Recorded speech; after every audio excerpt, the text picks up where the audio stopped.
एक समय की बात है, एक दूर दराज के देश में एक नेक और शफीक बादशाह किंग लियो का राज था। वह अपने लोगों से प्यार करता था और उसका देश उसके हिकमत वाले और इंसाफ पसंद राज के तहत तरक्की कर रहा था। किंग लियो की नेकी की कोई हद नहीं थी।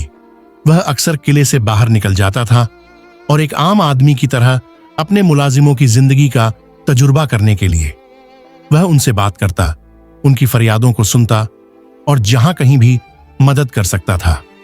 एक दिन बाजार में घूमते हुए किंग लियो को एक बूढ़ी औरत मिली जो सब्जियों का भारी टोकरा उठाने की कोशिश कर रही थी।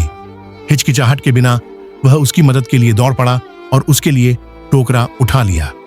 बूढ़ी औरत शुक्रगुजार थी और बादशाह को शुक्रगुजार होने के लिए अपने घर रात के खाने पर बुलाया। किंग लियो ने दावत कबूल की और बूढ़ी औरत के मुतवाज कट के घर गए। उसने उसे एक सादा लेकिन लजीज खाना पेश किया और वे कई घंटों तक बात करते रहे। बादशाह को पता चला कि बूढ़ी औरत का बेटा बीमार है और वह काम नहीं कर सकता, उसे अकेले देखभाल कर रही है। उसकी कहानी सुनकर मुतासिर होकर किंग लियो ने मदद करने का फैसला किया। उसने अपने आदमियों को बूढ़ी औरत और उसके बेटे के लिए एक नई घर बनाने और उन्हें खाना और दवाई फराहम करने का हुक्म दिया। बूढ़ी औरत बहुत खुश थी और झटपट पूरे देश में बादशाह की नेकी की खबर फैल गई।